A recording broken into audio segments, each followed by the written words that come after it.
Hello, hello, hello. Jordan Sheridan live Friday, September 30th, the year 2022, right here in the United Corporations of America. There's a lot of news going on, a lot of things to discuss, but as always, we are going to be covering something that should be front page of the newspaper, should have stayed front page of the newspaper, but has been largely forgotten by the mainstream media and the politicians that supposedly represent the people of Flint, Michigan. So there's a lot of updates in the Flint water crisis story. Yes, it's still an active crisis. What you're seeing now with COVID, where the government, the media pretends it's over, the people of Flint have been dealing with that essentially for 8.5 years now. So we're going to talk to a friend of the show, one of the top activists in Flint, been fighting the good fight for many years, about the latest scandal, because it is a scandal, what's going on in Flint, and bring you up to speed. Please smash that like button, share this live stream. The more people that press the like button, the more people that will see this very live stream, and super chats are appreciated. If it sounds like I'm snuffling, it's not because I did cocaine. I definitely have a cold, so have no fear. With that, let me bring in Melissa Mays, Flint resident, who has been on Status Coup many times. You and your family have been affected, and you have been fighting on the legal front, on the protest front, on every front known imaginable for many, many years. How you holding up? Tired. Very, very tired. That's a nice way to put it. Exhausted, which I'm sure a lot of people in this country feel the same way. It's punching the same thing over and over again. It's like when you're fighting these people and fighting these same issues. It's like that dummy, that blow up dummy that we had when we were kids, where you punch it and it's a clown and then it just bounces right back up with that same stupid expression on its face and nothing changes. That's how I feel. There you go. Yes, I understand how you feel. I'm tired, and I don't even live there, and I certainly wasn't poisoned. I'm tired because, as you know, I've kind of been just ramming my body into a wall for 6 years now, trying to get attention on the fact that this is still very much a disaster, that this is still very much a cover up, basically 3 or 4 covers. There's kind of been like a cover up of the cover up of the cover up. I'm actually working on a book on this, so I look forward to hopefully you reading it one day. You're a very busy woman, but I want to, before we get to the current scandal, I want to bring people up to speed, because you might not know any of this because the media probably didn't report it. So let me give the Cliff Notes version, and Melissa, you'll have to sit through it because obviously you know it. In 2019, after 3 years of a Flint criminal investigation that led to 15 state and city officials being charged with crimes, which led to 2 of the highest level officials in Michigan, the head of the health department and the chief medical executive, after criminal prosecutors and investigators had successfully bound them over to face a jury trial, meaning there was a year-long pretrial for the head of the health department, the head of the chief medical executive, and a judge in both cases ruled they now had to face a jury trial. There was enough evidence. The current attorney general, Dana Nessel, entered office at the beginning of 2019, and she basically tossed that whole 3-year criminal investigation with the charges in the toilet. She fired the special prosecutor that was leading the investigation. She fired the chief investigator that was leading the investigative part. And she put in her crackerjack team of new prosecutors and investigators. She claimed that her predecessors had messed up, that they didn't get all the evidence, yada, yada, yada, and that they had to start from scratch. A couple months after that, she dropped all the charges, all the remaining charges, including against those 2 top health officials. Sources I have and other journalists have confirmed this. The prosecutors that she fired, so that 3-year investigation, they were building a case against former Michigan Governor Rick Snyder for involuntary manslaughter. So the former governor, Republican, says he didn't know anything. They were building a case for involuntary manslaughter. Then she fired them, claiming they messed up. Anyway, she dropped charges. 2 years later, she refiles charges against all of the officials that she had previously dropped charges against. Some of the people she recharged, mysteriously missing, were financial fraud charges she had charged them with, or excuse me, the original investigator she fired had charged them with financial fraud. She dropped those charges, didn't bring back the fraud charges. Then January of last year, so we're in 2021, she charged Governor Snyder with a misdemeanor, willful neglect of duty, and 8 other officials, state and city officials, with various crimes. Some of them were heavy duty. Snyder's right-hand man and henchman, he received extortion, perjury, misconduct in office, and obstruction of justice. But somehow Snyder's right-hand man was doing all that without the governor knowing. Anyway, she charged all those officials. She did some victory dance that the governor who presided over this poisoning was getting, what do you call it? A parking ticket? Yeah. Basically $1,000 fine. Yeah, $1,000 fine, potentially a year in prison. And then they were going to go about actually, going to trial on these cases. Rick Snyder, the former governor, and all these other officials, most of them are very wealthy. Snyder's a multimillionaire. He was the CEO of Gateway Computers before he became governor. They have the best lawyers you could have, an army of lawyers, and they started throwing court challenges, delay tactics, and trying to get the charges tossed. And a couple months ago, Colin, if we could do the first one, Michigan Supreme Court. Hold on, did I take that?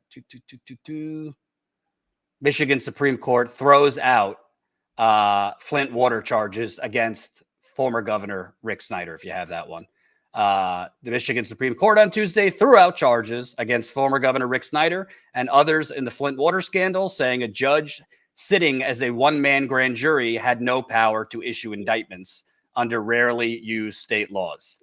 So not to get too in the weeds, but in English, this attorney general who fired the team that had brought charges against 15 and state city officials claiming they were incompetent and messed up, she used a one-man grand jury, which is just a judge, to file indictments against the governor and 8 other officials. It was rarely used in Michigan, from what I could tell. It was a rarely used process. Usually you go to pretrial, and then if a pretrial finds that there's enough evidence, the judge moves them over to face a jury. She didn't do that. Her prosecutors didn't do that. They used this one-man grand jury. And the Michigan Supreme Court ruled overwhelmingly, Democrats and Republicans ruled that that was against the Michigan Constitution.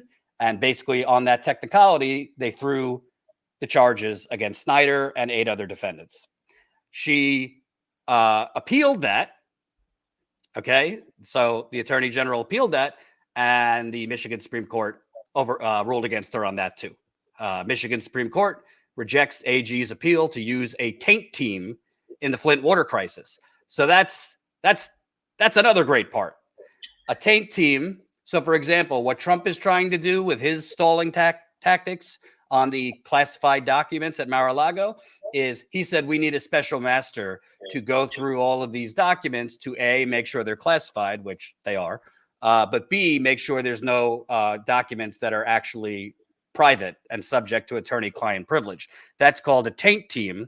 The first investigation in which this current attorney general fired them all, they did use a taint team. This attorney general who fired them all, she didn't. She fired them all, and then her crackerjack team didn't use a taint team to make sure the documents they were using in their prosecutions were not attorney-client privilege. Nessel appealed that, saying it would be too burdensome to have to do that, and it would take several years to have to do that, and the judge overruled. So right now, where would you say the cases sit against Rick Snyder? I mean, they've been dismissed, but the current attorney general and her team claim that there's still a path forward. Yeah, where the current charges sit, if there's something below the toilet that she threw them in, a couple of years ago, that's where it's at. They bragged about how much money was being spent because the former attorney general at the time, Schuette, who was a Republican, he had hired Todd Flood and his team to be special prosecutors from the outside. So they were not in the attorney general's office, which is okay because those same attorney generals, they're also, defending the state against the civil and the criminal cases as well, and the federal cases, the Safe Drinking Water Act cases. So it made sense to go outside to do the criminal investigation outside the attorney general's office. Well, they tried convincing us that no, you want somebody that's inside the team because they have what is called what they called, and this is their term, an invisible conflict wall, that the same attorney general's office is, investigating and charging and defending these same people. Like there's no problem with that. And now they're saying that the use of a taint team is going to cost like $39 million. I don't know where that came from because the previous team did that and it did not cost $39 million. And and the one-man grand jury, they use that in like gang trials. So when basically like the person testifying or the whatever is in danger.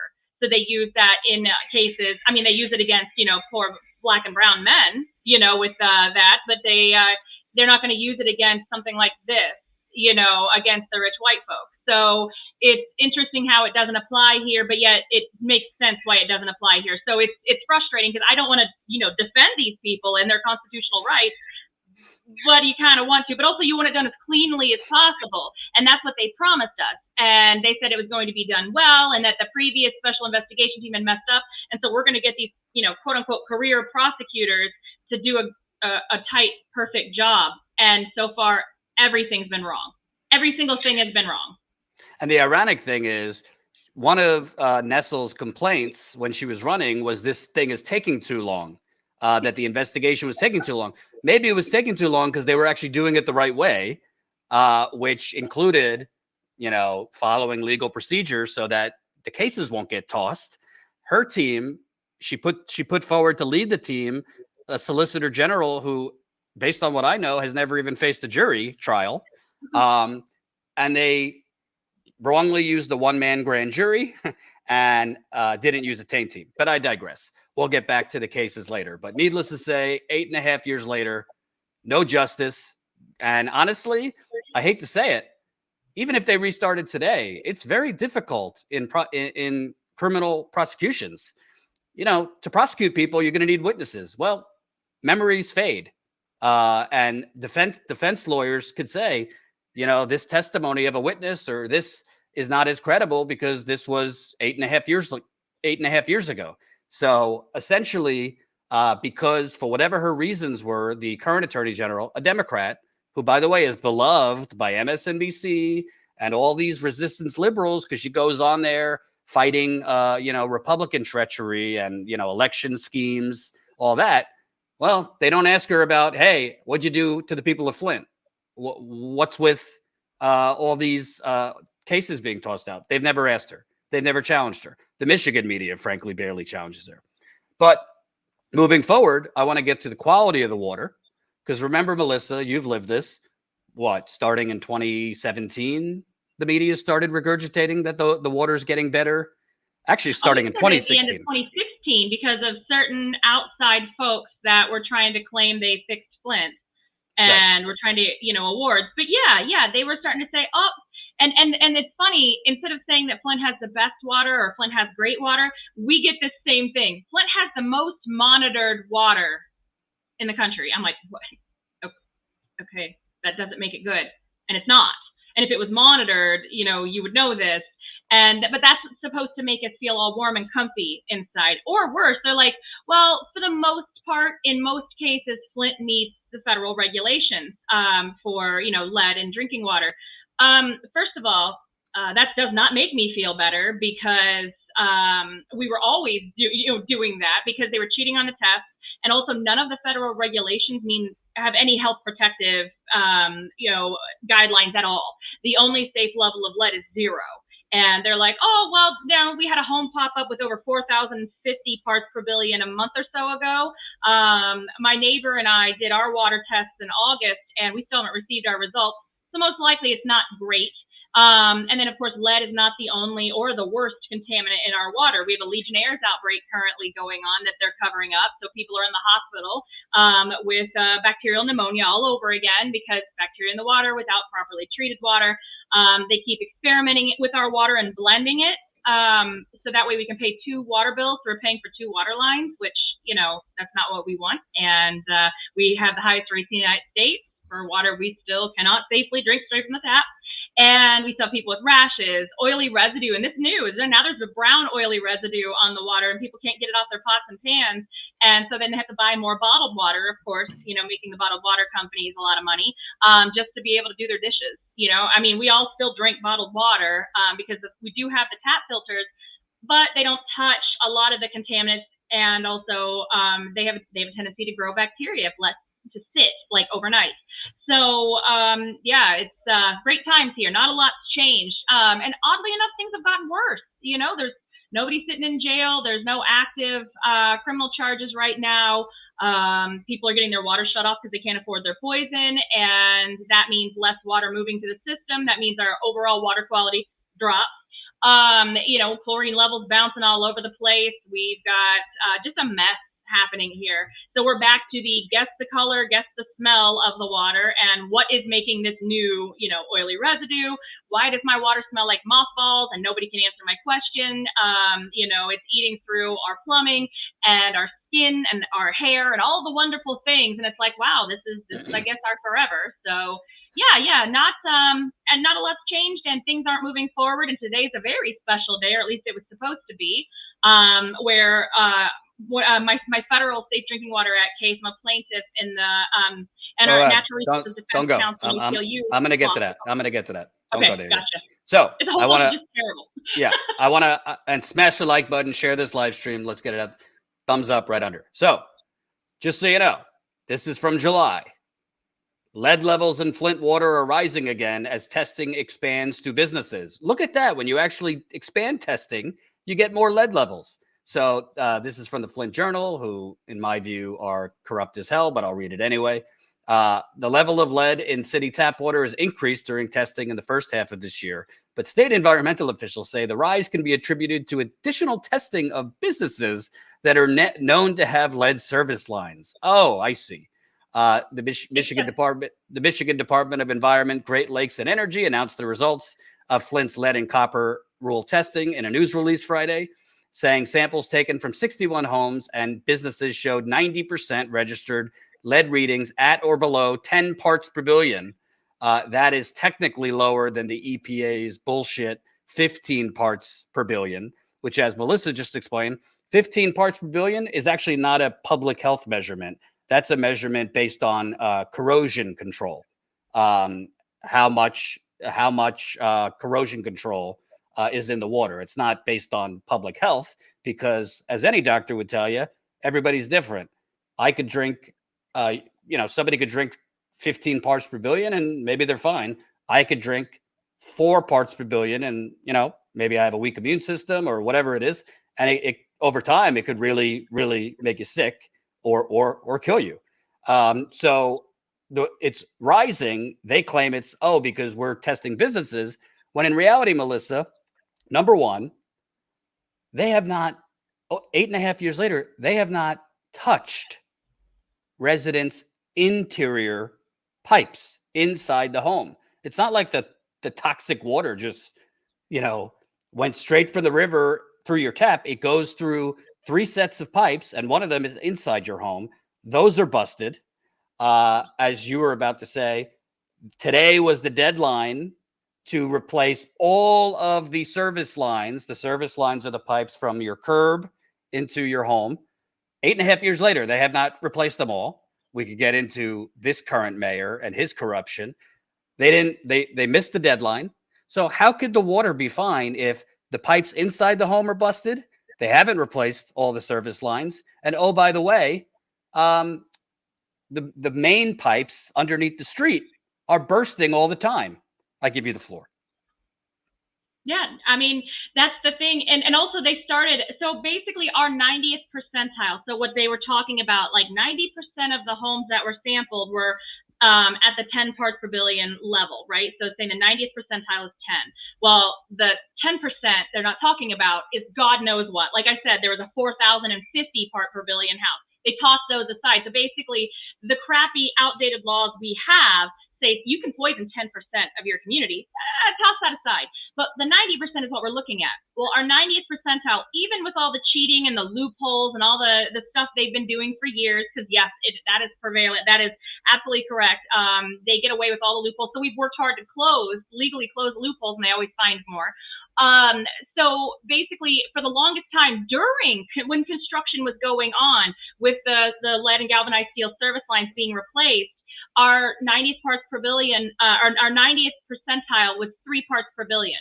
Then in August of last year, they decided to start blending 2 water sources so that way we could pay for both of them. And that's a privatization scheme that, of course, is just causing all the damage in the world, because why not? Poison us for profit. And so they started doing that without doing any testing, because there's lots of loopholes. No laws actually regulate blending of 2 water sources, which is just gorgeous right there too. And so I've been fighting with, all the way up to the EPA, which doesn't have much power when it comes to the state of Michigan, and the city of Flint doing whatever experiments they want on us. So that started going up. It went up to 7 parts per billion. And then this most recent 6 months of testing, it went up to 10.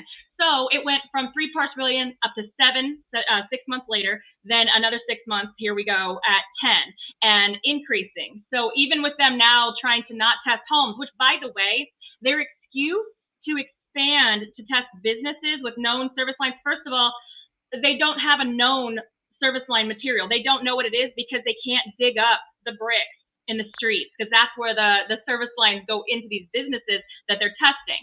So they don't actually know for a fact, because they have not done a materials inventory or a materials check on these businesses as to what their service line material is. They're guessing.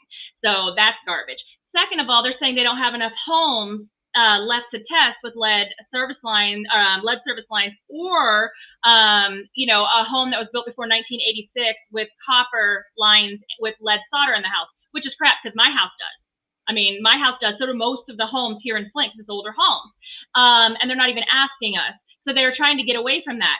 But the funny part about all of this is exactly what you said, Jordan. So they're doing 2 different bottles to test the water. The first bottle tells you about your interior plumbing, and then the second bottle tells you about the service line and what's coming from the main. The highest lead spikes have been in that first bottle. So the huge change that's being done, the blending, is what has decided to disrupt the interior plumbing and pull off any lead from fixtures. Because even since when they changed the law in 2014 across the United States to have lead-free faucets, they still allow a 0.08% percentage of lead to be used on wetted surfaces, meaning surfaces that your water actually touches before it goes into your glass or your dish. So I had to, and when we had to replace, because we had to gut our kitchen down to the studs because the water ate through, because it's caustic and it's acidic and all the great wonderful things.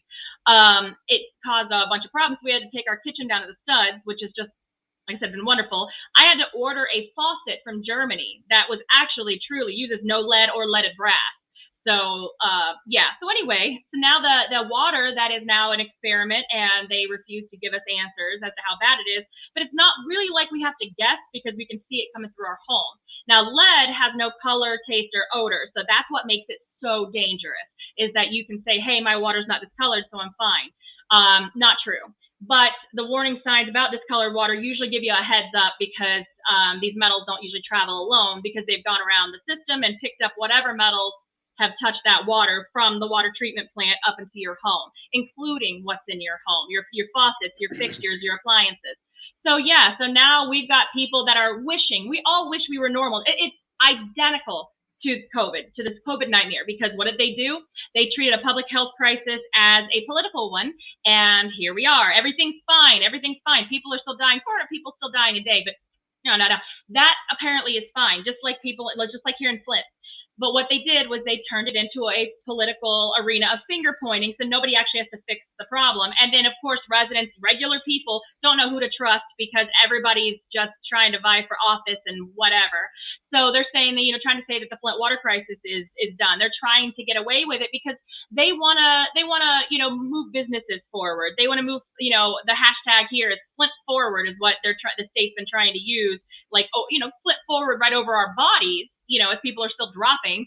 They're trying to act like everything's fine. So we're not surprised that this is happening the way that COVID is.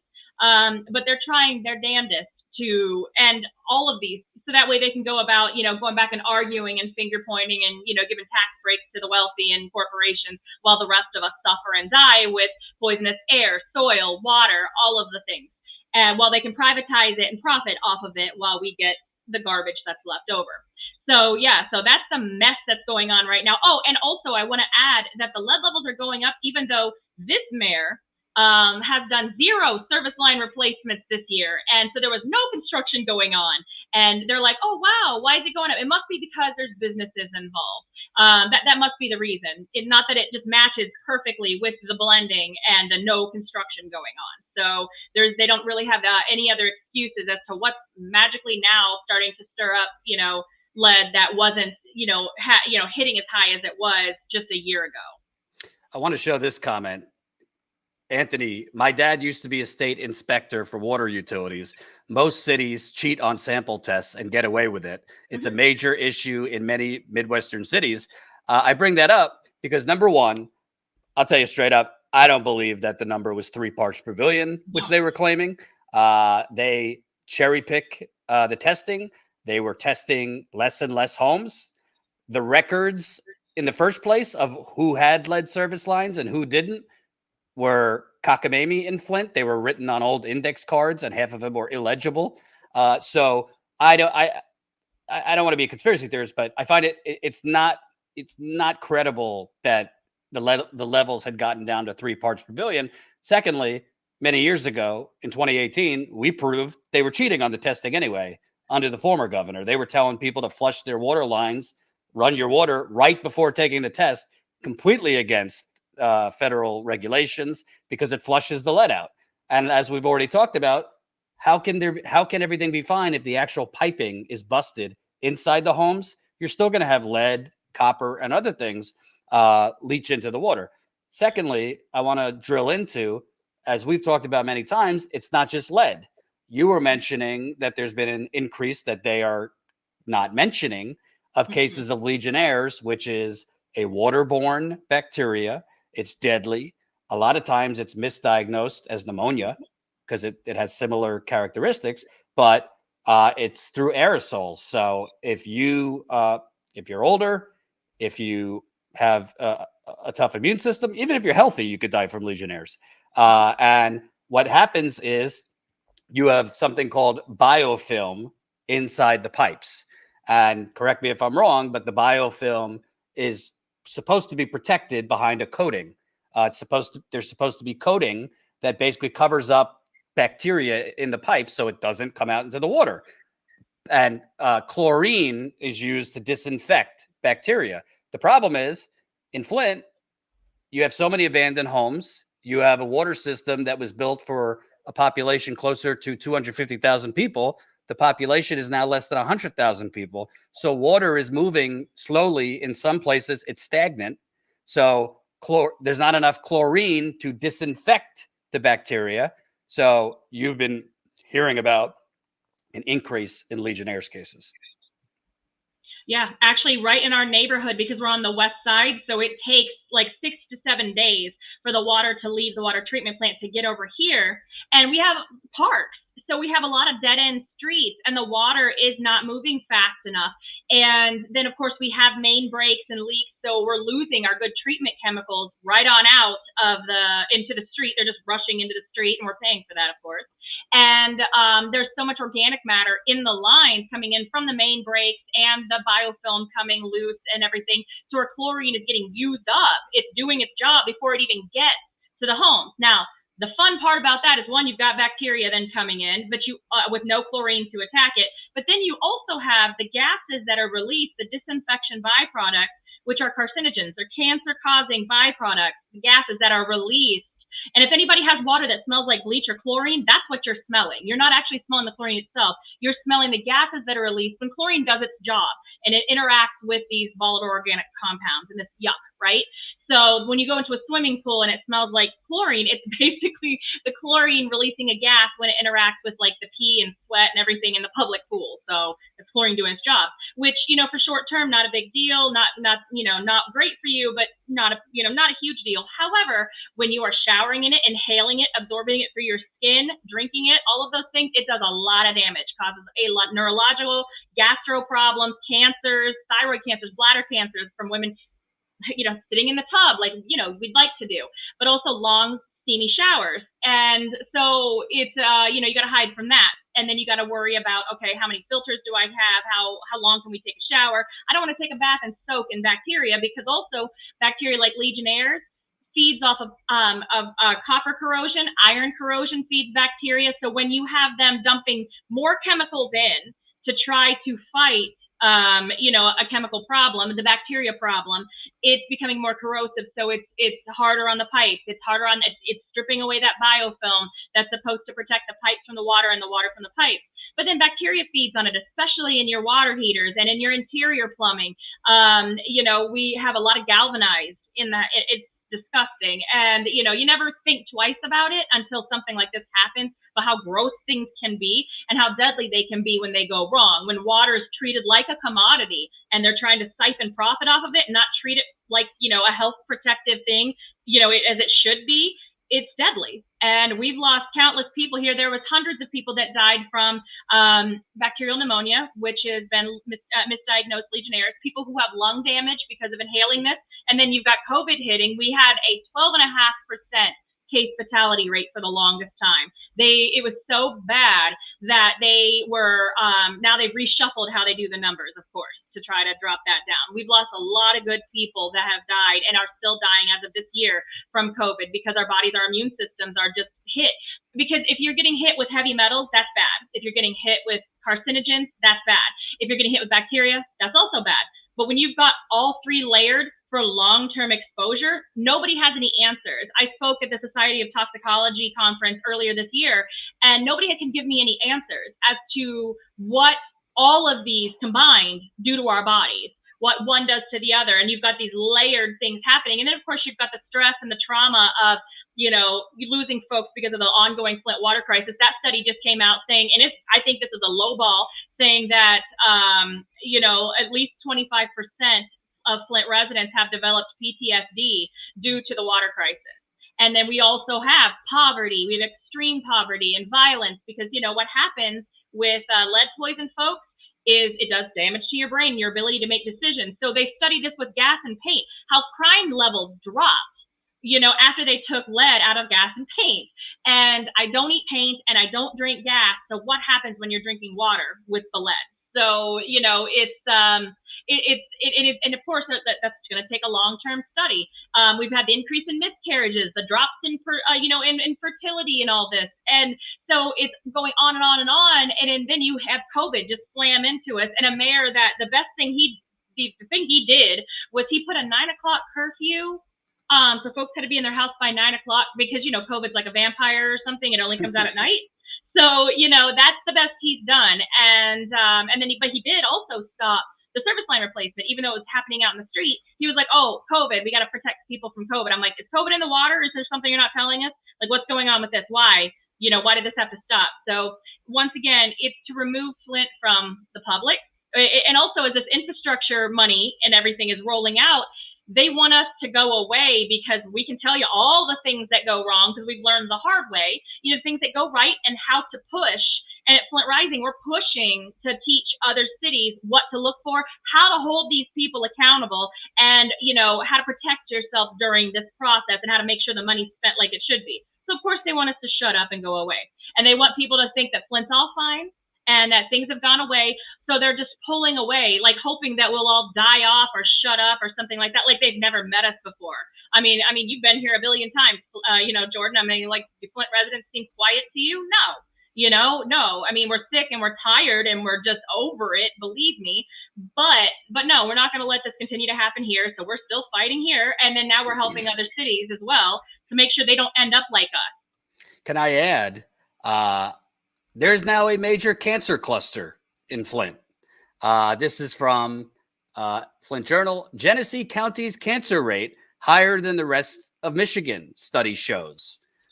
County residents are more likely to be diagnosed with some form of cancer than those living elsewhere in Michigan during the last 30 years, a new report published by the state of Michigan says.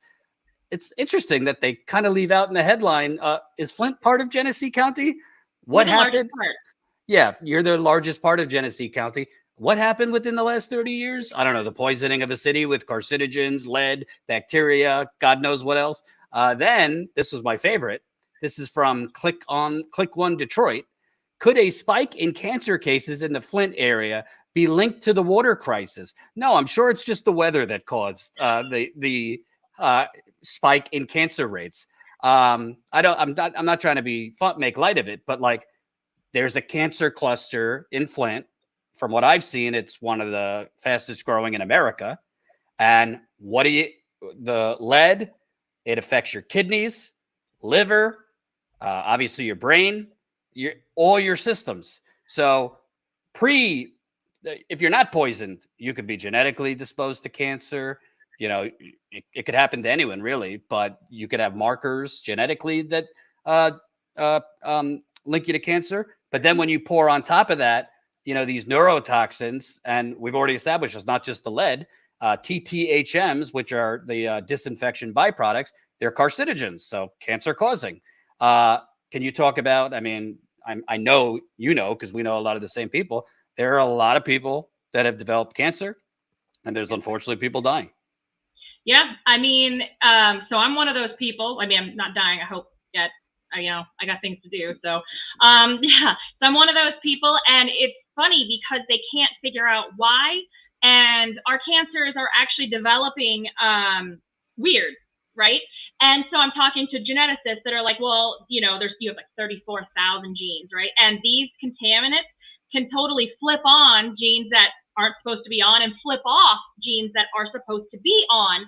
The ones that would, allow us to fight these things, like fight disease and fight. There's so many of us that have non-epileptic seizures.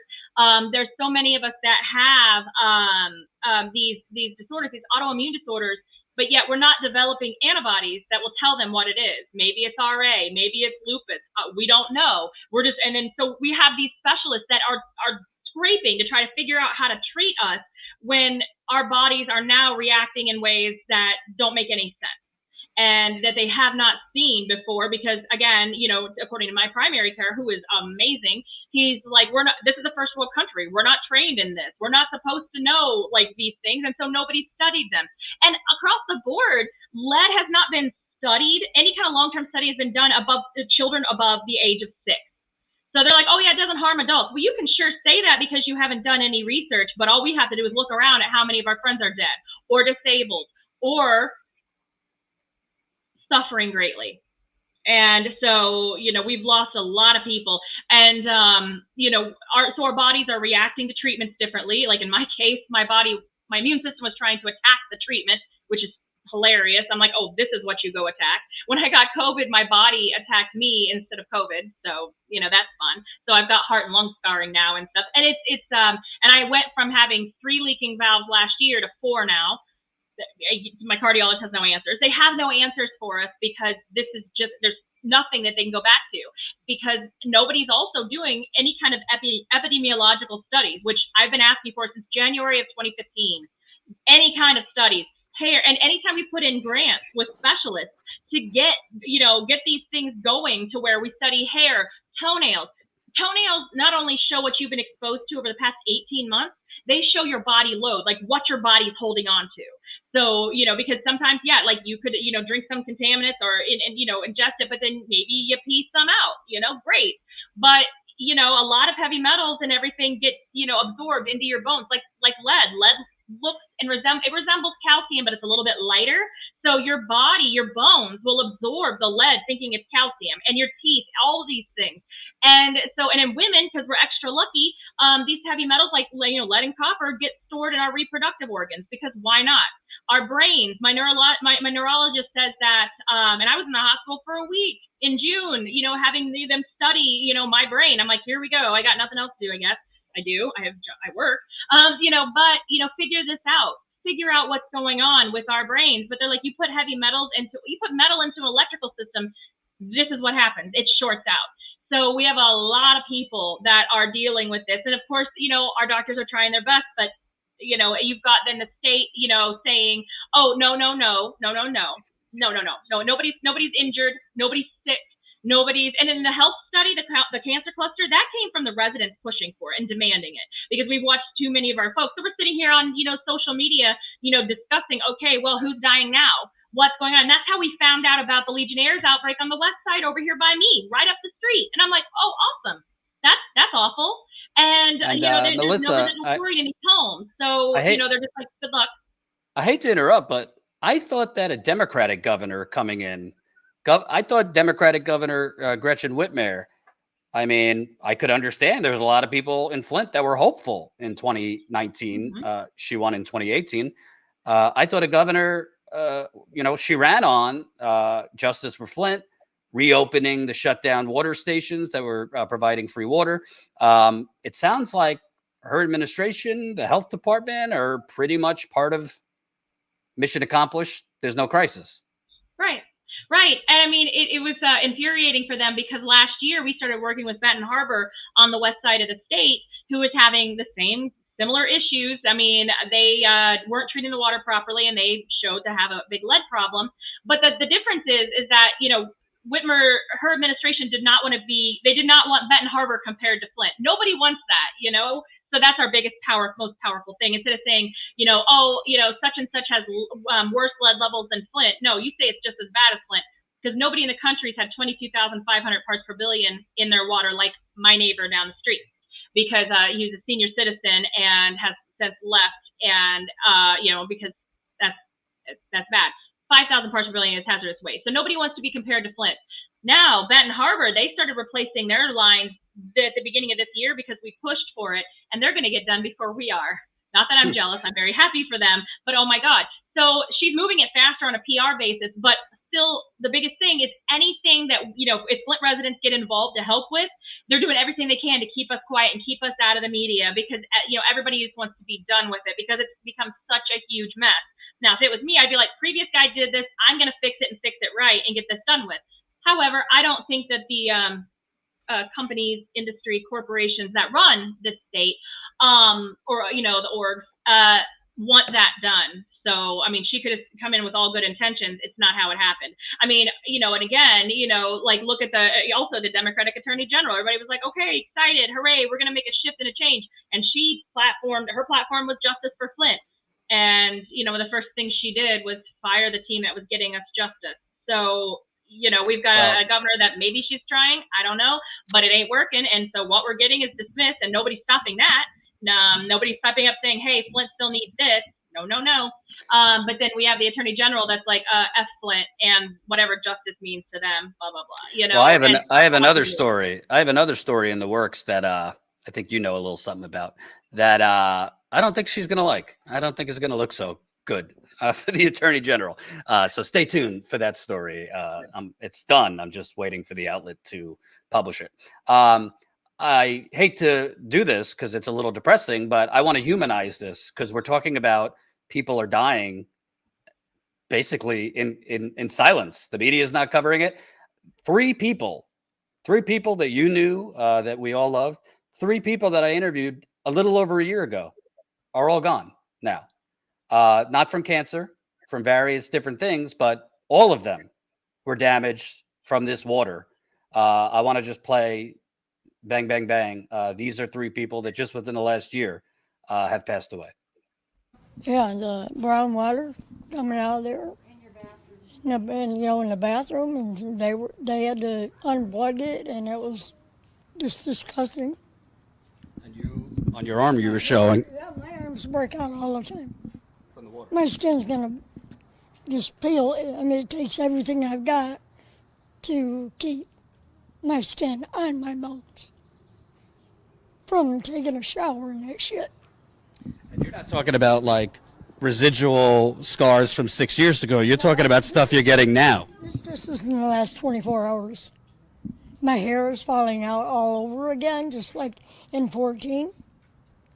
I mean, I've got, what, 3 freaking gallons of hair? My clothes are growing and I'm not.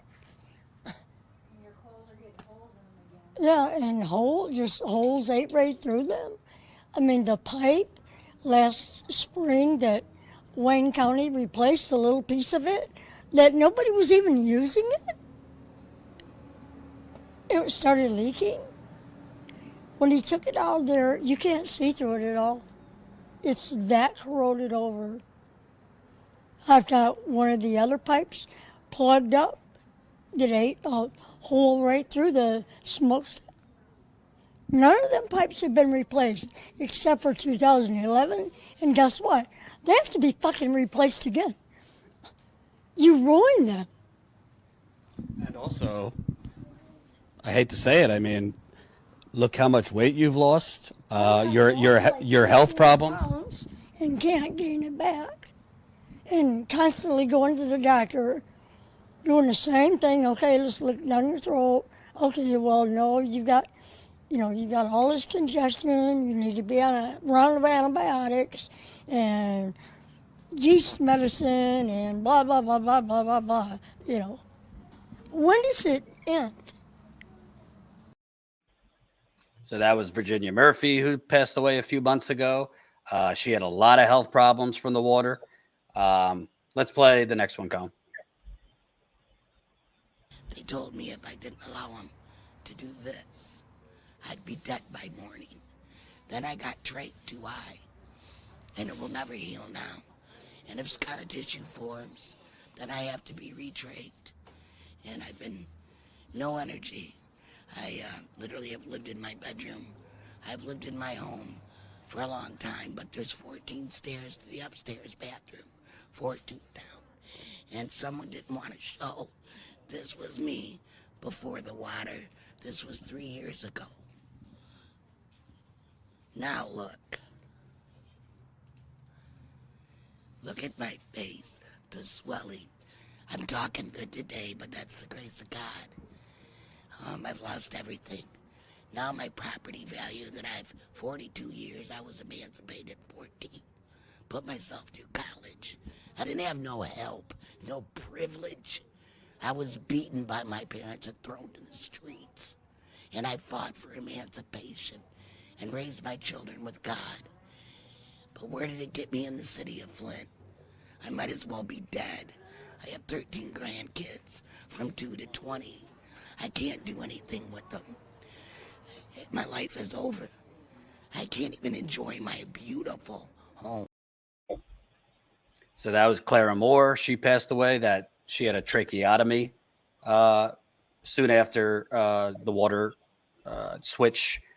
She started having serious pain in her throat, and it ended up leading to a tracheotomy. And lastly, honestly, when I think of Flint, other than Melissa, I think of this guy, Tony Palladino. He recently passed away. Let's show this. 8 years, man. It's been 8 fucking years.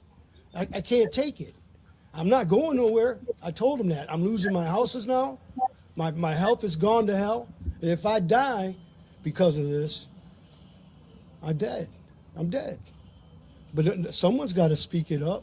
I mean, I don't know, man. I don't know. So he passed away from COVID. He had health problems because of the water, which I'm sure didn't help once you get COVID. I bring all that up because those are 3 people just within, I think 14 months. And there's a whole lot of other people. And honestly, it's kind of a game of whack-a-mole because it's hard to diagnose. A lot of these people have multiple problems from the water in multiple parts of their body. And most of these people, sure, before the water switch here and there, we all have things. But most of them were, for the most part, healthy people, including you, before this water switch. But that there was no registry done in the beginning of this.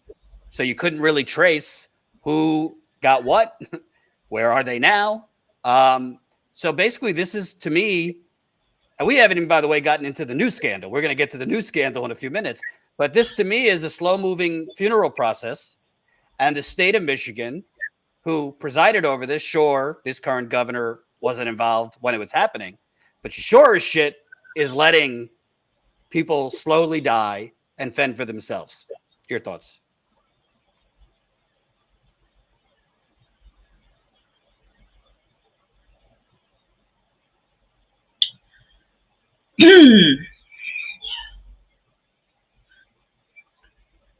So sorry to do that to you. Nope, sorry.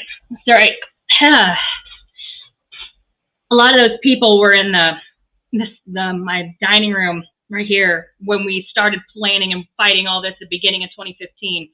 So it pisses me off, but it's not stopping. I mean, we lost Teresa. We lost so many people. We lost so many of our leaders that are just civil rights heroes and sheroes because of this, because we don't have an immune system to fight back. And every morning we wake up, my head's stuffy. What is it? Okay, well, I haven't been outside. Is it COVID? You know, it wouldn't be COVID, right? But is it the asthma I've got now? Is it, you know, the onset asthma? Oh, am I having a flare up? Or am I just having a bad day? Did I just sleep wrong? Why is my heart acting like this? Why does everything hurt? Is it a cold? Like, do I have normal people? Is it normal people, normie sickness? Or is it something else? Has the cancer spread? Has this happened? Has this happened? That's our every single day here. Every single day. And yet we still get up and fight these corrupt people. And yeah, the Republicans did this to us. They sure did. With the emergency manager law, Snyder changing the emergency manager law and taking unilateral control over Flint, made all the decisions for us, including switching the water for profit, taking our $300 million that we were so broke, apparently it was okay to take our $300 million and put it towards a privatized pipeline that they can go ahead and profit off of. And then, of course, more privatized pipelines don't have to answer to all those pesky federal regulations that are really outdated anyways, because why would they care if they're giving you a safe product? They don't have to worry about that. They're privatized, so they just worry about profit and their shareholders in Wall Street. And so then they put us through this hell. They take away our democracy. They went ahead and switched our water, refused to treat it because we weren't worth $150 a day for orthophosphates to be put in, but it wouldn't have mattered anyway because the Flint River was 19 times more corrosive than the Detroit water we've been on for 50 years. But they wanted to bankrupt Detroit so the state could take over. And their last asset was, of course, their water system. And Flint was their largest customer. So, boom, destroyed and bankrupt Detroit. You get the first city to ever file bankruptcy. And then they poison us as well. But who cares, right? Who cares about the regular folks, the poor people, the black and brown communities? All just disposable people. We all are. All of us. So, we have to fight back. We have to change the laws. We have to do all this stuff. And in the meantime, you think you're making progress. We're winning lawsuits. It's like, okay, great. We're winning lawsuits. We're getting, we were getting criminal charges, because justice to us in Flint looks different from house to house. But for the most part, we want to be able to drink our damn tap water we pay the highest rates in the United States with, for, and not have to worry if it's killing us. And not have to play guess that smell, guess that odor. What's in it? Or where is my water coming from today? Which system did they hook us up to today? Are they blending in the disgusting ass Flint River? We don't know. We don't know because they don't feel they need to tell us because they think they're better than us. So we continue to disrupt that. We want to be able to drink that water and take a shower. I would love to take a damn bath for all my aching joints and muscles. That would be wonderful. But I'm not going to because when I had my heart monitor implanted, my waterproof bandage shifted over when I took a shower last year, and I got a bacterial infection and had to have it cut out without anesthesia because he didn't want to poke with needles to numb it. So that was fun. Good thing that I'm used to pain at this point, for God's sake. But we want to use our water like everybody else gets to. Now, there's a caveat to that because everybody else is going to end up like Flint because they can profit from it. And also to us, justice means that people are held accountable, that their asses are sitting in jail for, and they're treated like we are. Because if I went and poisoned one person, you best believe I'd be behind bars. But, I guess because I'm not a wealthy old white dude that poisoned 100,000 folks and was going to get slapped with a traffic ticket, I don't have the same kind of justice system as is these people. So, my bad, right? So, however, as angry as we are, as pissed off as we are, as sick as we are, as poisoned as we are, and as quickly as we are dying, we are still fighting back. And yeah, so I want to let you introduce this because I think I just went off on a rant because I got pissed. So sorry about that. I usually don't get emotional. This is that was about that. You know, yeah. Jordan caught me off guard. I'll punch you for it later. Well, I wanted to show people, because I'm telling people are dying, but I wanted to show people.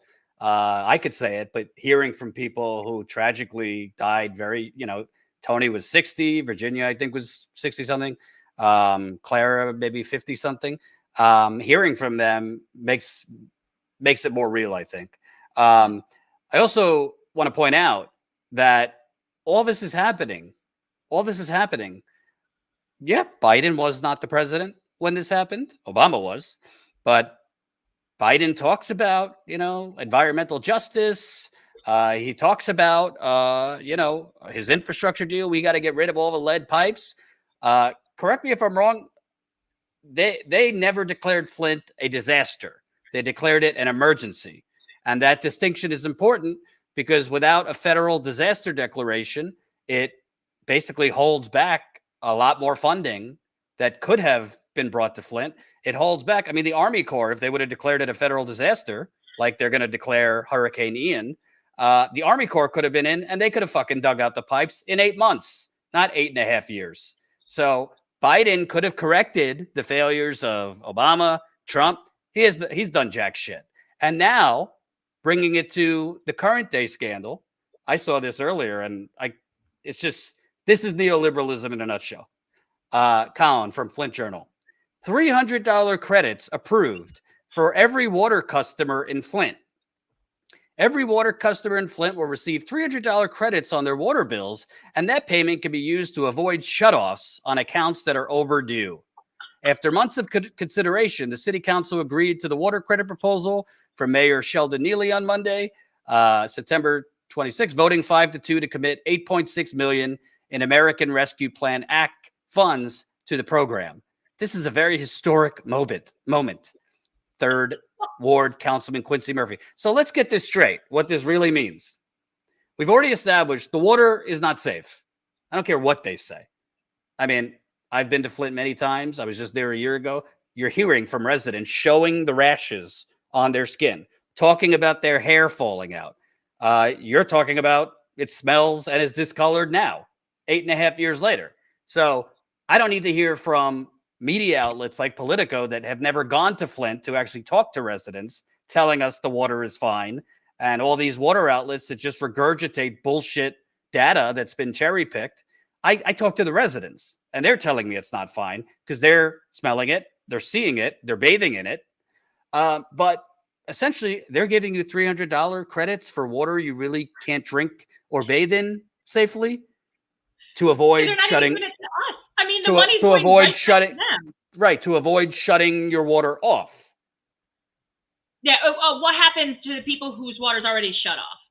Yeah, they don't answer my question on that. Am I going to turn it back on? No. Okay, cool, great. So, and let's just remember, we do pay the highest rates in the United States, an average of $150 a month or more for water that is garbage. So yeah, and also we can talk about like whether the water is good or not, and they talk about trust. When are residents going to trust the water? Well, they try to say it's because we don't trust our government. Well, of course we don't. Look at the mess. Why would we? But we don't trust the water because it could be like, the heaven's perfect, like spring water, right? But once it goes through the corroded infrastructure, we're not stupid. We know that the water's flowing through these damaged pipes, appliances, and fixtures, and all the interior plumbing, exterior streets, all of it. So you know what doesn't happen? Water doesn't get better or stay safe when flowing through garbage pipes. So yeah, we don't trust the water because we know it's being served up to us through garbage, and that's just common sense. You don't have to be an engineer or a chemist to know that. That's So for them to say that it's just a matter of trust, bullshit. It's a matter of common sense. Water going through, and also take even not even talking about the fact they're experimenting and blending it up and saying, oh well, we're going to give you what we give you. It's coming through bad pipes. Now, $300, it's ARPA money, so it's not like the city's doing us a favor. Because let me tell you a little something about what the city's also not doing. First of all, that $300 is going to go right back to them. They're just going to put it right back in their pocket, so they're not giving us jack, okay? That $300 is not going to be, it's maybe a month or two of water bills for folks. And yeah, if your water's already turned off, I guess you're just screwed. And, you know, and of course, it's sickening that we've got to fight to keep our poison on. Got to have running water to be able to, like, you know, live. But what's funny is that the mayors magically come out with this thing. Oh, look what I did. Look what we did. Look what we did. However, since February of 2022, there is a lawsuit that has been ongoing. The former judge, but now attorney Valdemar Washington, he lives in Flint, filed a lawsuit 10 years ago, a decade ago, because our water rates were illegally raised by the previous Mayor Dane Walling at that point in time, and the state-appointed emergency manager. So one of Snyder's guys, they raised our rates illegally. They didn't raise them at the time they were supposed to because Walling was running for, re-election, and so they waited, and then they raised them illegally. And that through the past 10 years, this lawsuit has bounced around. It's a class action, and it's bounced around in all of the, courts. And the city of Flint recently has taken out attorneys from Detroit and are paying them out of our tax dollars to fight against what the judge had said, that the city profited illegally from raising these rates. And so they were supposed to repay us $19.5 million. Yes, in February of 2022, they came together and the decision was made that the city owes the residents of Flint $19.5 million in overpaid water rates, and that they're supposed to pay us back. So that was decided in February of 2022. Months go by, and then the city starts complaining to the attorney that and his firm that, you know what, we can't afford to pay $19.5 million plus attorney's fees. So this man and his firm said, okay, if our fees are the only thing that's standing in the way of people getting help, so they don't get their water shut off, since water shutoffs are happening because people are broke and can't afford all of the mess that's happening, especially during this inflation period, all of the things, unemployment, all of the mess that's been going on. He said, fine, I'll waive. His firm will waive their 10 years of attorney's fees, a decade that he basically worked for free for us, so we could get this money put into the hands of the residents to help them be able to afford their water bills and avoid shutoff.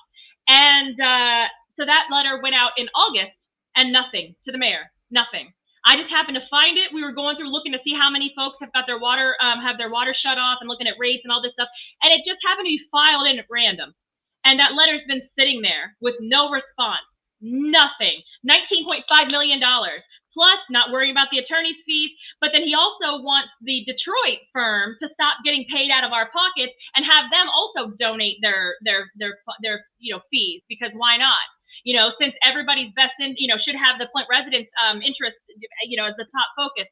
So this man is willing to say, I worked for free to fight you people for 10 years.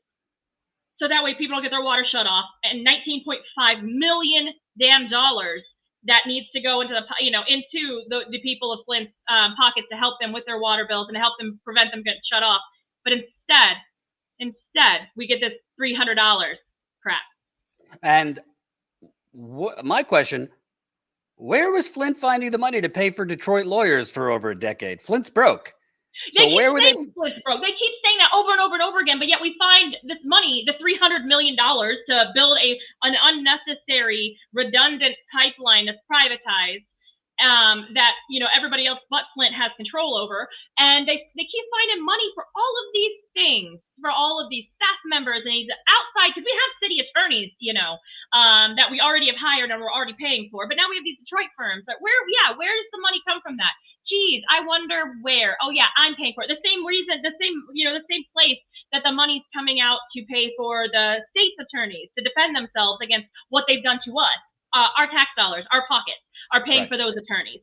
And so, yeah, it's not right. That also, after they agreed in February that this money was going to be paid, the judge ordered, said, hey, yes, this was wrong. You illegally profited off of these illegally raised rates. They continued to try to push it back with these attorneys, these Detroit attorneys, getting paid since February in addition, on top of the, this should have stopped. The fund should have been set aside. But also, it's real interesting because we have an election coming up here for our mayor in November. So why would he, just say, okay, you get $300 instead of the $19.5 million that y'all owe us from illegally raising the rate? And the attorney that's been fighting for us and his firm are willing to go for zero, for 10 years of their time, to take $0 for that. Oh, and also stopped the lead service line replacement program and fought us to not restart it, and has no real reason why. There's been no construction, and we still have thousands of people that haven't had their pipes dug up, materials checked, or their yards. There's 8,000 to 10,000 properties, because they can't give us a number, people that their yards have been dug up but not fixed. So, and all of these cascading and combined scandals seems pretty juicy for journalists in the area to cover. The Flint Journal, the Detroit News, the Detroit Free Press. I'm sure they're all over the $19.5 million that is being kept from the people of Flint. I'm sure they're all over the fact that you're being given $300, so basically crumbs, or else your water is going to get shut off for water that, by the way, is still fucking toxic, but they won't tell you is toxic. Tell me the media is beating down your door to cover this, right?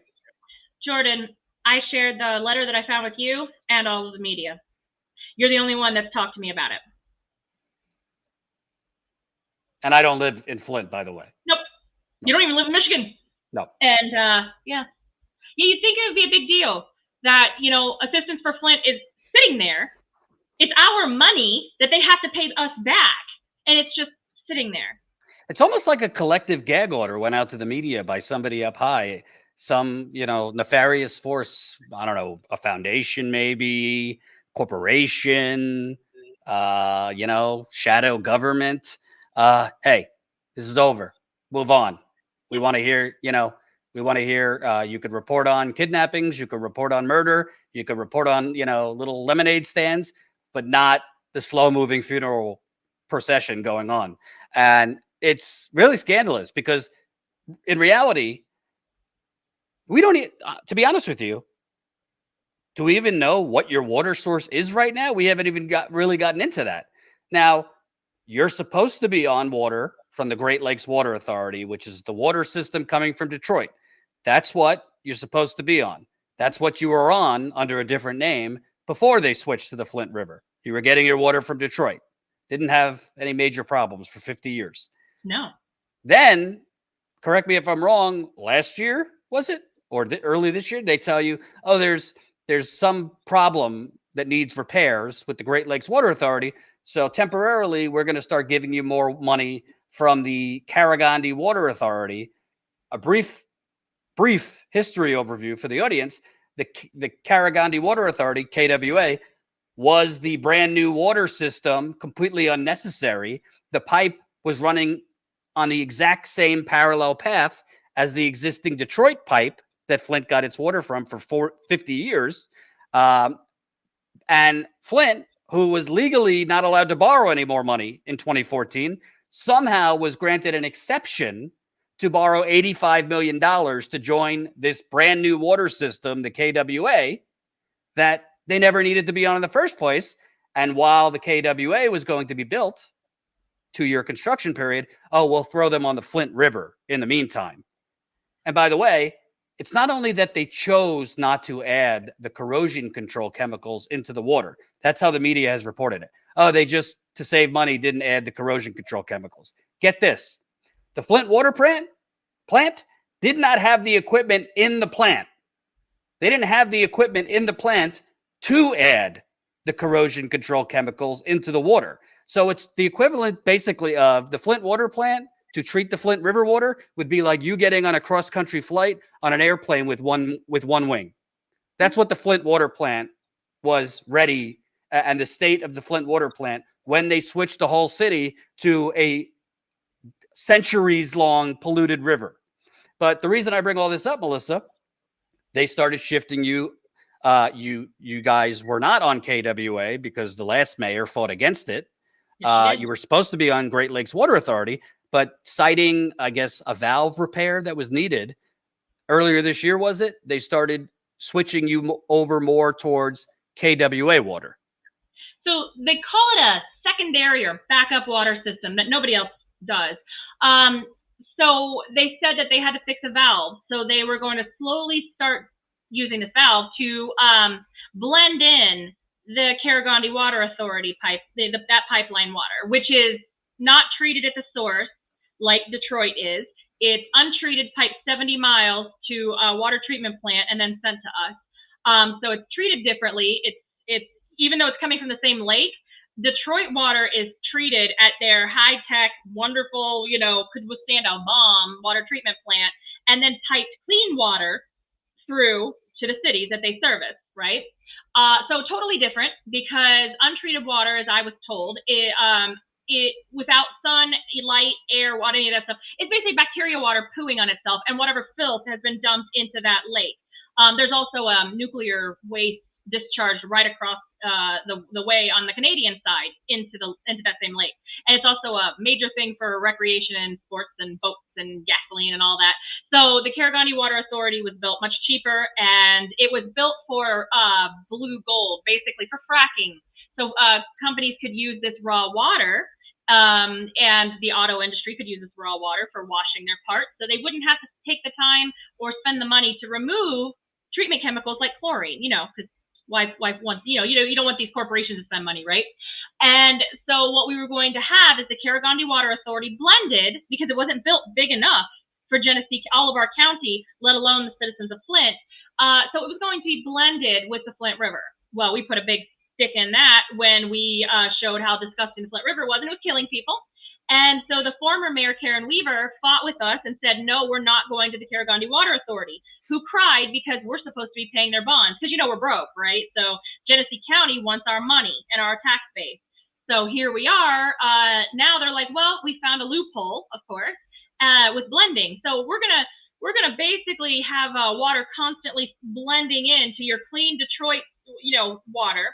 We're gonna go ahead and blend our totally differently treated water in with yours, and I'm sure it'll be fine. Which then I found this out by accident, because I fell into a meeting I wasn't supposed to be on, and had a complete and total fit, and threw a fit, and got attorneys involved, and demanded that they start doing water testing, which they were refusing to do. They never even tested the water once it's blended, what it was going to be like. They never tested that. I just want to be clear on something. The city of Flint and the state of Michigan, because obviously they're aware of what's going on, the environmental department, they did not tell residents of a traumatized city that they were changing their water source less than a decade after they changed their water source, which led to poisoning them. Residents weren't told. You stumbled upon this information in a meeting. Yep. I was in a meeting and they just happened to bring it up, and I'm like, what? Excuse me? Okay. All right.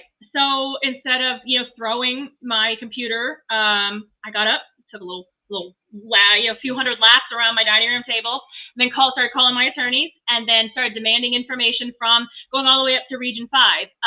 And at that time was Cheryl Newton, who told me that she has full faith. Now, she's no longer the Region 5 administrator, thank God, but she told me she had full faith in the experts at the city and state to do a good job. The experts that poisoned you? Yeah, those experts. Yeah. And I'm just like, oh my God, you really are dumb enough to put that in an email? Okay. Well, then I sent that to the media and all over the place, and there was a little blip by MLive that just basically was like, well, here's Melissa Mays yelling at people again. What I do? Maybe stop effing up. Maybe I can stop yelling so I can actually be a normal person-ish. But yeah, so they were going to do this, and then all of a sudden, the Department of Environmental Quality, or EGLE, as they tried to rebrand it, the big thing is rebranding. They're not even calling the Carragandi Water Authority KWA anymore because of the negative connotations of, poisoning. So they're calling it Genesee County Water, which is just ridiculous. Anyway, so the rebranding. So they didn't even want the Department of Environmental Quality going out to test people's homes. So they decided they were going to do this bootleg little test in one day. So they had the Michigan Department of Health and Human Services try to go out and test water, which then was going to be a no-go because people are like, I'm not letting you in my house. And why are you here? What for? And they're not giving answers because they're not the ones involved in the switch, so they don't have the answers. So that's why you get somebody really stupid to be put into place because they can't rat you out because they don't know what you're doing. But then I went ahead and threw a big, huge fit. So we got our outreach team going door to door. But then also they didn't allow for the water to sit stagnant. They didn't choose homes that are highest risk. They just went willy-nilly and just started, and it came out bad. Water was changing. So guess what they did? They stopped testing. They stopped testing May 9th. And so, geez, you can't, yeah. So now we're blending, having the two different sources. And then in August, a transmission line coming from the water treatment plant from Detroit, from the Great Lakes Water Authority, exploded. And so then they're like, oh, wow, it's a good thing we had this secondary system that we finished last month. Wow, what timing. So we could all switch to that. And how does a water transmission line from Detroit just explode? I don't know, but they said that there was odd. a drop in pressure. There were no leaks. It just exploded. Huh. And in a magical amount of time for us to go switch to this 100% in one day. By the way, when you switch water sources, if you do a complete switch, 100% switch in one day, that's going to tear some stuff up in the pipes as well. So that's also gone bad. Actually, Melissa, correct me if I'm wrong. Isn't it by federal regulations that if you are switching a water source, you need to do a year of testing before you deliver the water to residents? Absolutely. And our lawsuit, the Safe Drinking Water Act, the federal lawsuit, and reinforces that. However, but there's a loophole, Jordan, when there's an emergency, like a transmission line blowing up. There's an emergency, then you don't have to. You got to do what's right for the people and get that water flowing. So you'll just test the water on the people, basically, instead of because by the way, by law, when they switched to they were supposed to be testing the Flint River water for a year before sending it to residents. They didn't do that. They did not do that, and it doesn't sound like they're doing it now. And by the way, you're changing. Great Lakes Water Authority, they treat water. Their treatment process is different than the KWA treatment process.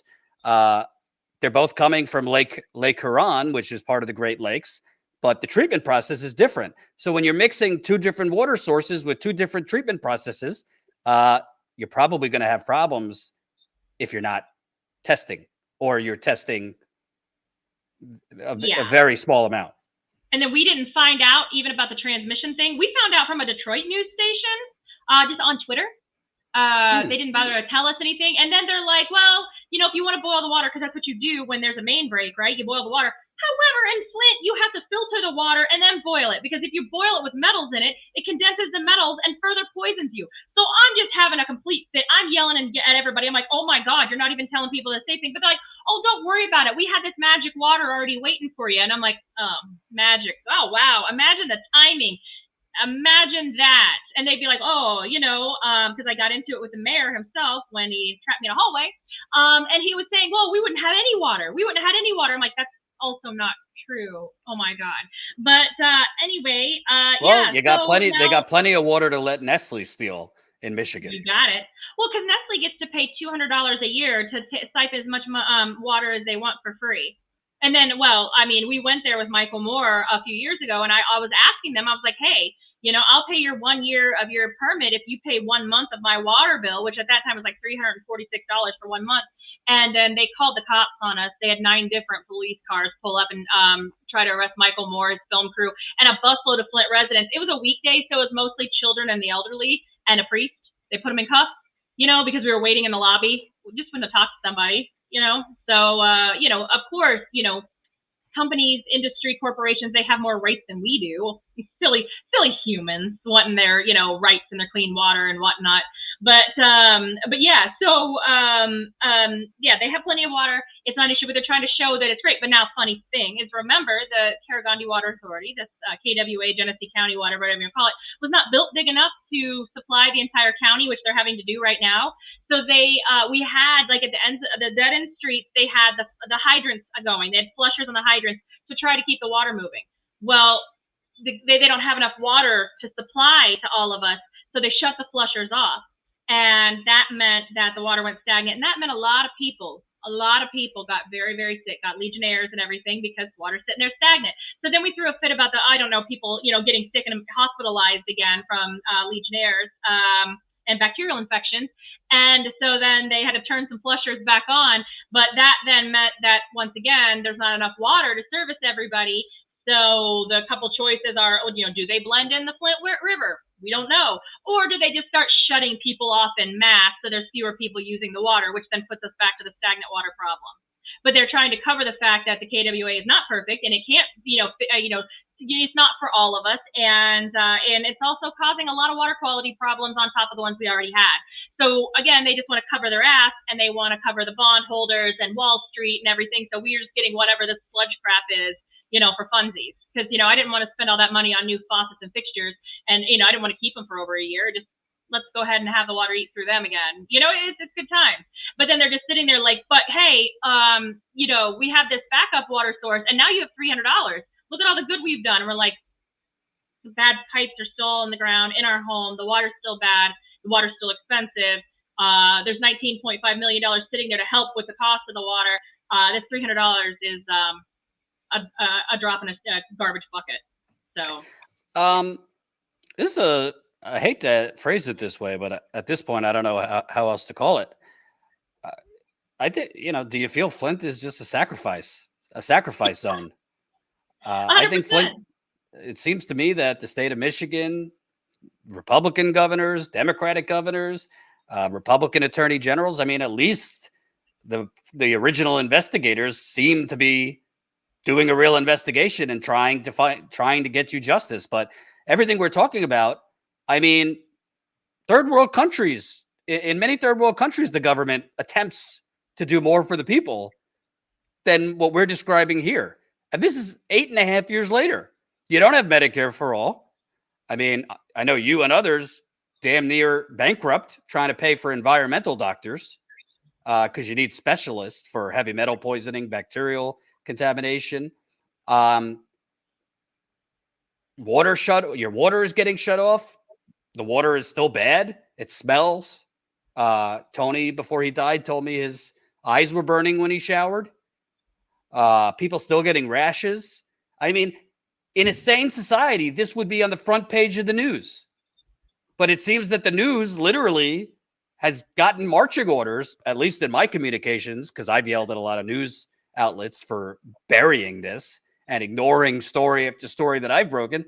It seems like there was some collective conference call a long time ago. Mission accomplished. Bury it. Act like it's fine. It's disgusting. Yeah. And it's funny because if we were a third world country, we would be getting a lot more attention and aid. But people, I think, just assume since we're inside the U.S. that, things would be getting fixed. And so there's no need to continue to talk about it. We're just wanting attention. We're like, oh, no, we're still getting screwed over. And here's the thing. If we don't get fixed right, what do you think is going to happen to your city when it comes time to change your service lines out or when your water crisis happens? Because, again, they were talking, they're trying to trade water futures as commodities in Wall Street. So, anybody who uses water, and yes, we have people that are lucky that they have their own wells. Yeah, until fracking poisons or dries up your well. So water is the last, gold. It's everybody needs it to survive. So, Flint has always led the country. We were the birthplace of the middle class, and what happens to Flint ends up spreading to the rest of the world. They were trying the emergency manager law out on Flint residents. And guess what? Now it's on the books in 37 states. 37 states, so they can do this to you and say, oh, it's an emergency. Oh, it's a crisis. So, we can, get rid of all the laws and the protections and democracy and all this stuff, and we can switch you to a subpar source because it's an emergency, and we're doing this for your own good. No, it's not. So, again, we need better people in office that are actually people and not shills and, criminals.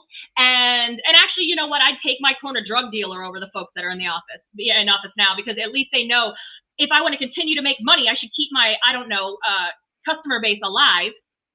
So, there's that. But at least some mafia killings, they do it with respect. Right, it's because you did, the person did something wrong. I I guess, you know, but I mean, they're also like, we need to keep people. I mean, we got to shake folks down. We need staff, you know, we need, you know, so it blows my mind. I'm like, oh, okay. And then when I testified in front of Congress, they were the head of the Chamber of Commerce, the U.S. Chamber of Commerce, the head of U.S. Coal, and all of these different businesses were on, you know, testifying on behalf of the Republicans. And of course, I'm over here for the Democrats, but like in the minority at that point, just one of us. And so I'm sitting here listening to these guys say, well, it's so expensive to keep up with environmental, you know, regulations. We'd much rather just dump all of these contaminants into rivers and lakes and the soil and pump it into the air and not worry about it. It'll be fine because, you know, if we can't keep up with environmental regulations, there will be layoffs. And do you know the health impact when people lose their jobs? And I'm like, oh God. I was like, do you know the health impact when you poison your, you know, your workforce, your staff, and your customer base? Because we have a lot of restaurants, we have a lot of shops that closed down because nobody wanted to go eat there, or they all died. The people that worked there died. The same in the factory. There are people that worked in these plants that are very sick because they worked with this water. And I'm like, you know, that's worse, by the way. You kill off your, you know, and I mean, look with COVID. I mean, everybody's like talking about worker shortage. I'm like, yeah, well, there's like 1 million dead folks that probably could be working, you know, or at least now they're permanently disabled if they're alive and stuff, so it's harder to work. And I'm like, why would you do that? You know, these people who are supposed to be smart business folks, I'm like, you know, it doesn't seem like good business to me. But what do I know? I just would like to treat humans as humans. And I'm also not a murderer. So, you know, and I've never stapled anybody. What's remarkable to me, it's not remarkable because this is the United Corporations of America, but literally today, Biden approved a short-term government funding bill, another $12.3 billion to Ukraine. After how many more billions we sent to Ukraine? Whatever you think of Ukraine and whether we should help them, I'm all for humanitarian aid. I'm not for giving more weapons because that's just to grease the military-industrial complex. How is it we have endless money to give to Ukraine? Nobody's asking how we're going to pay for cleaning up the debris in Florida from Hurricane Ian, which the government should do. I'm all for it. I don't hear anybody asking how we're going to pay for money to Ukraine, money to rebuild in Florida after Hurricane Ian. Ann Arbor, a wealthy white suburb, about 40 minutes down the road, they preemptively, before they had a problem, replaced all the lead service lines. This could have been fixed and should have been fixed years ago. Not only the pipes, but Libby, Montana, 96% white, they had an asbestos crisis about a decade ago. Hundreds of people died. A lot of people alive, but sick from the asbestos. Snuck into Obamacare. The Montana senator said, I'm not giving you my vote unless the people of Libby, Montana get Medicare for all, basically. Free health care. They got it in Libby, Montana. Good. They should have. Mm-hmm. You don't even hear that discussion about the people of Flint. I mean, I don't want to say how does that make you feel? I'm not like having a therapy session, but how does that make you feel that all this money so freely goes everywhere else, but you guys are basically being left to fend for yourself? Well, I mean, yeah, I'm all for helping people that are being oppressed because, hello, so are we, right? But yeah, the thing is money can go so easily to war because obviously people are profiting off of it as well. So there you go. But yeah, we also kind of need to take care of our own folks. And you had referenced it earlier. You were talking about the fact that we were declared a state of emergency, a federal state of emergency here in Flint instead of a federal disaster. Because thanks to states and libertarians and Republicans and states' rights, basically because of the Stafford Act, we can only declare federal disasters in non-man-made, situations. However, if you look at Hurricane Katrina, if you look at New Orleans, that was man-made. They did not take care of those levees, and a lot of folks talk about how the levees are blown up. That's man-made. Y'all let that go. And so here, so is climate change, which is causing it. Right. So is climate change. Who made it? We needed help. We need help here. So it doesn't matter to us whether, Mother Nature did it, who, the planet hates us and as the planet should, because we're terrible, but, there's people suffering, so it shouldn't matter. Now, the difference between a federal emergency, we got $5 million from the federal government for, filters that are not, let me just say, the tap filters that we have They don't do anything for copper. They only reduce, not remove, all of the lead up to 150 parts per billion. And my last test was like 1,738 or something parts per billion. So above 150, they're just blown. Then also they grow bacteria. They're meant for aesthetics, like removing like the chlorine taste and smell. They're not meant to protect your life. So, the only thing that's going to help with that is removing these pipes, right? So a federal emergency, we got bottled water and filters, $5 million, which doesn't go very far when you have a city of 100,000 suffering people. But, that was that. And then we got like the CDC came in. But again, the state is still in control of all of that. The state had to call them in. We had bacterial outbreaks and the state didn't tell them until 6 months later. So, the state is in charge now, which probably shouldn't be a problem, except in the case of like Jackson and Mississippi and in Michigan. The state is in control. The state is what caused this to happen. And so when you give this money to the folks that are guilty of causing the crisis, you're never going to have a recovery, and which is why we're still suffering here. And I fear for the folks in Jackson because it's the same thing. I mean, their state voted against actually funding this, their infrastructure for repeatedly. Well, they were willing to pay a higher gas tax. The people were. Their governor's openly talking about, maybe we'll just privatize it. Absolutely. And that was a heart attack. I had a heart attack. I'm like, no. That's the thing. If they make government look like a failure, which is why we can't let this drop. We can't let the government be like, oops, we screwed up. We're worthless. So you better privatize. No, you got to hold them accountable and make them do their damn job. And when the laws are broken, you fix them. And when the laws are outdated, you update them.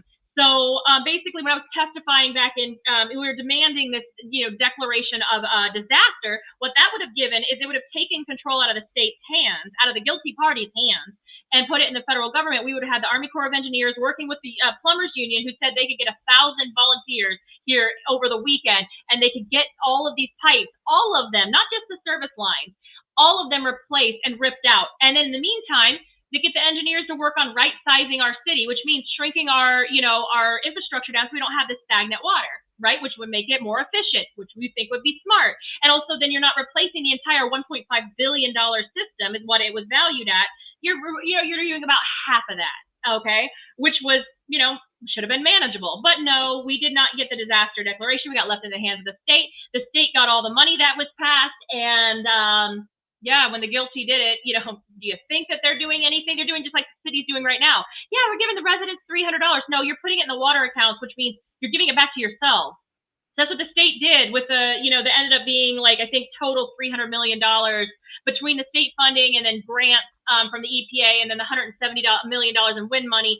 It went back to the state of Michigan. And they also used it to pay some of their money from the lawsuit. So that makes just no damn sense. So there's zero accountability when you've got, basically, you're cycling the money back to yourself, right? So then we were yelling and screaming about this. But then I get up there and I'm talking to folks and I'm like, okay, this needs to be done. I got told by the Speaker of the House here in Michigan, which then, of course, his federal counterpart agreed, the Republican Party, said, well, ma'am, if we fix Flint, we're going to have to fix every poison city. The Republican speaker told you that? Absolutely, to my face. And then also in Congress, so our congressman who has been pushing for since 2016 for funding, the first being the $260 million Families for Flint Act that was single-handedly blocked by Senator Mike Lee of Utah. Screw you, buddy. He blocked it and said the federal government shouldn't have to pay for it. It's a state issue. I don't want to deal with it. Single-handedly. No conscience in that man. So then we suffered for a whole extra year before we got any federal money. But in the meantime, they were saying, well, think about what kind of doors that's going to open. If we fund this, in Flint, if we pay to help repair Flint, then the state's not going to be so responsible. So you're going to have all that. So they said the same thing. And they told our congressman, stop asking for money. We've got Flint fatigue. And try living here. And by the way, because Obama sycophants and resistance ghouls, they'll always say, well, Obama gave Flint $170 million Congress gave Flint in 2016. Well, I always say, go ask the people of Flint how much of that $170 million actually went to Flint water relief, because not a lot.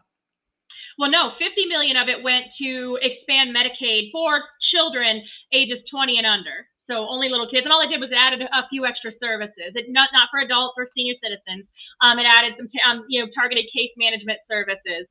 So that was 50 million off the top. 20 million. It also went back to the state for the to pay off our state revolving fund loan that we'd taken out to try to do something with our water treatment plant, and it didn't work because it was 20 million and we needed like 100 and some million to upgrade our water treatment plant to make it possible to treat water. So that didn't work. So they paid themselves back, and then the rest went to MDHHS and everything in their programs. And then they took 40 million of that and used it to pay for the pipe replacement, which is the lawsuit they were supposed to pay for. I don't know, out of their own rainy day fund, which is about $1 billion. They used the money. So we didn't get jack. So this did not give residents permanent health care. This did not give residents permanent mental health services. None of it. Also, the state of Michigan earmarked $369 million. You know how much went to that? Went to Flint? 75 million.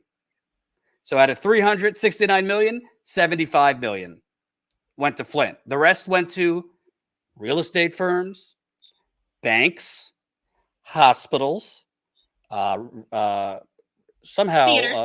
theaters, real estate developers that happen to be very chummy with certain foundations in Flint. It went to a whole bunch of people that are not going to make the people of Flint whole, or as whole as you could become.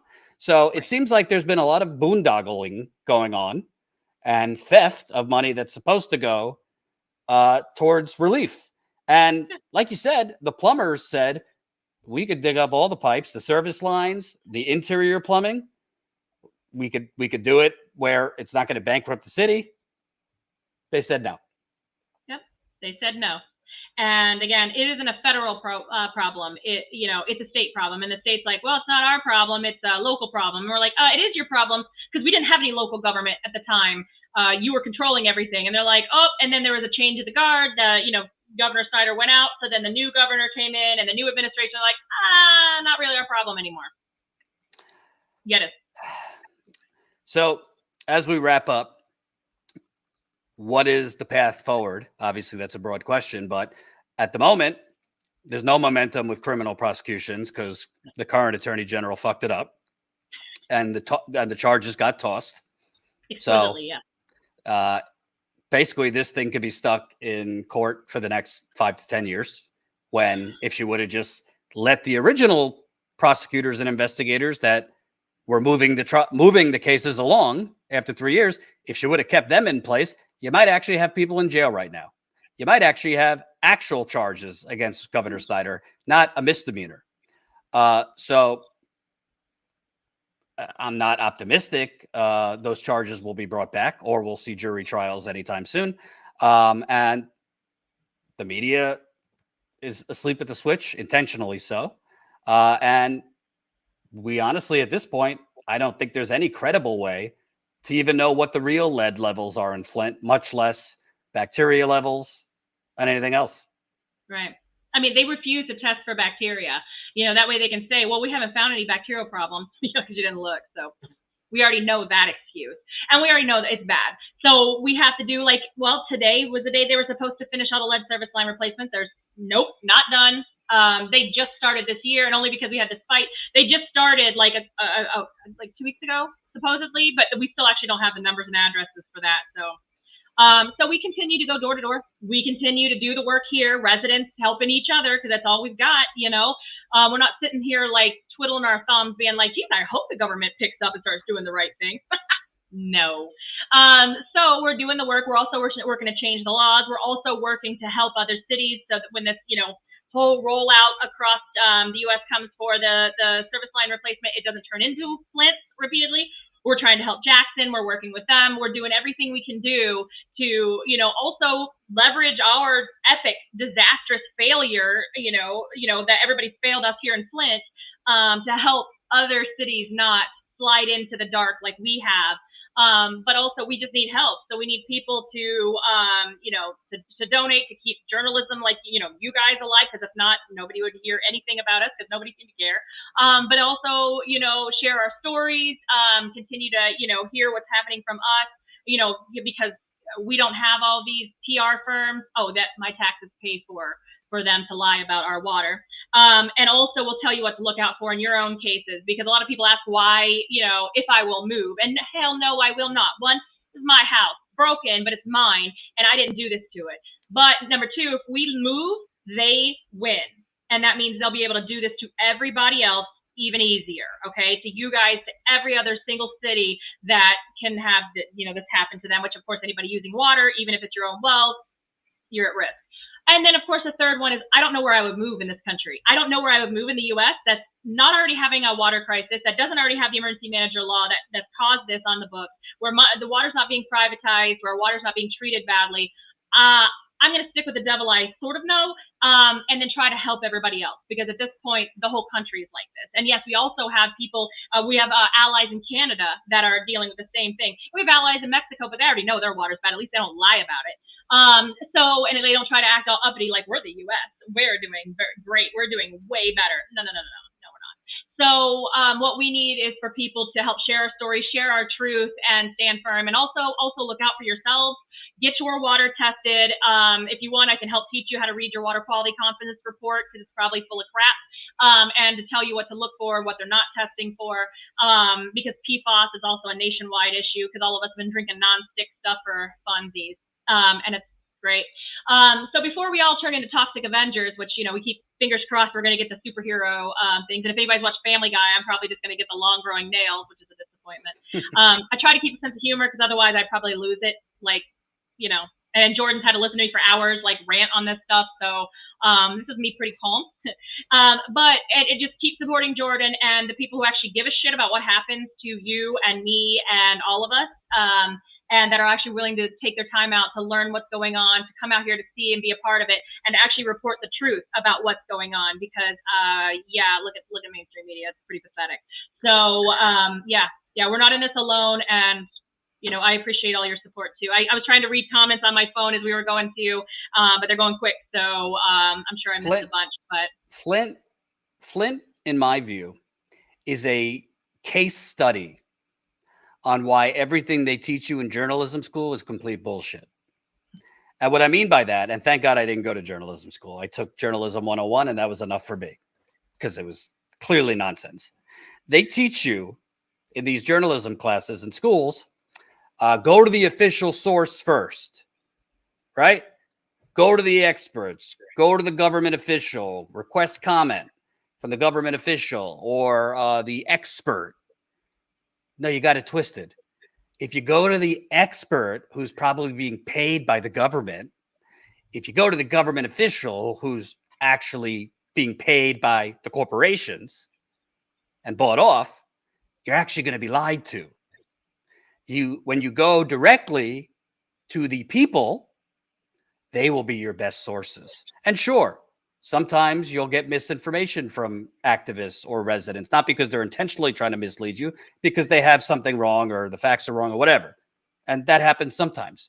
But I would say a good 90% of the time, in my experience, you actually find out the truth from the people actually experiencing it.